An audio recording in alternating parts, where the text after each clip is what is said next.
Hey guys, welcome back to Rossoneri TV. I'm Gio and I'm here to review tonight's match that was played at the Stadio Luigi Ferraris between Sampdoria and Milan.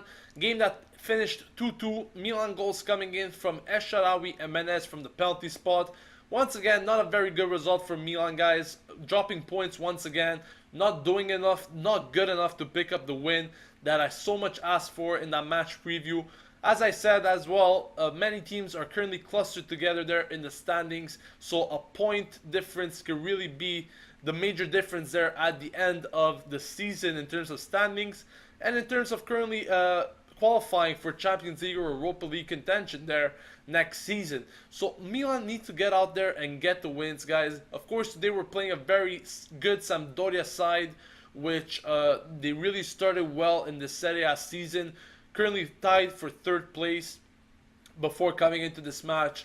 Therefore, of course, we were going to expect a very tough match there at the Stadio Luigi Ferraris, also with a crowd there supporting them. But Milan started off this match actually quite well there with the El Shaarawy goal there in the first 10 minutes. Of course, his long goal drought finally coming to an end there. Was very happy to see him score. He also teared a bit there after his goal, which is completely explainable. Finally got his golden chance and he made it count past Romero. But as I said, Milan were actually controlling the game quite well at the beginning. Of course, afterwards, Milan, as usual, complicated their lives.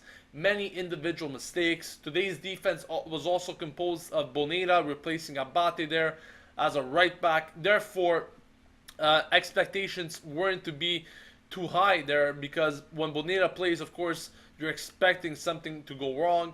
And once again, it kind of did today on that Sampdoria first goal there at the end of the first half, which is always something very bad to take, especially before the halftime whistle. Bonera there at fault a bit on Sampdoria's goal, so it was 1-1 walking into halftime.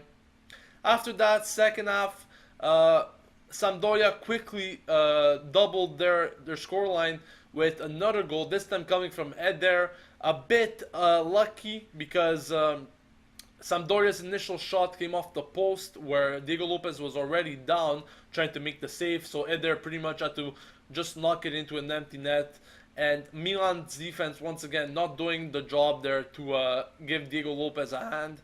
But other than that, afterwards Milan gradually tried to gain confidence, gradually tried to build their game, and they did. They actually held a lot of possession, many chances, of course, but the clinical finish is still what's lacking in this team. Later on, also Mesbah from Sampdoria, touch-hand ball there in the box, and Milan were awarded a penalty shot. Menez made no mistake from the spot to convert it, and it was a 2-2 tie game there with maybe about 20-25 minutes left in the match. And of course, Milan there at that point in time definitely had the chance to win the match there with all that controlled possession. However, they couldn't make it count. And the dying moments, Bonera, surprise, surprise, gets a red card and gets sent off. Now, Bonera is really, guys, you may know it yourself, he's been really pissing me off. But, you have to kind of look at it on the bright side. He won't be there in the derby against Inter, so that's always good news. However, as I also mentioned on the fan reactions, I think Milan should even give some youngsters a chance, like Albertazzi. I think he deserves a chance there. Of course, Bonera more experienced, especially against a team like Sampdoria, where experience might count. And of course, it didn't really matter for him because he still made stupid fouls today once again. Can't read the game. Many times I see him, he's very nervous or very non-attentive. So, really making way too many mistakes for his professional level, and for all the years he's been playing professional, it really doesn't make sense. Some very easy decisions that he didn't really captivate today is what led him to his red card. But getting away from the red card, Milan's game as a whole, as I said, needs to be more simple, needs to be less complicated. Once again, of course, the midfield has no creativity. It's very hard to create any plays for the forwards up there. And we once again saw it today. Of course, with Essien replacing Muntari due to an injury. De Jong there, of course, doing his job. But other than Bonaventura, we don't have any mid that could really make that transition easy for Milan's forwards. And they're really always supposed to create it themselves. And I'm talking about Menez, Esharawi, Onda. They always have to create the action themselves without any real support. That is what's the real problem in Milan at the moment, in my opinion. Anyways, guys, another 2-2 tie. Another tie in general, and more dropping of points.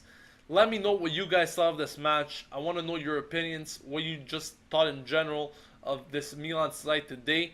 Of course, international break next week. There's no games, but when we will come back, Milan will be facing Inter in the Derby della Madonnina, which promises to be a fundamental match once again for Milan and an exciting match altogether. Thanks for watching, guys. Don't forget to subscribe to Rossoneri TV for match previews, reviews, discussions, news, fan reactions, and more. This has been Gio from Rossoneri TV signing off, and as usual, Forza Milan!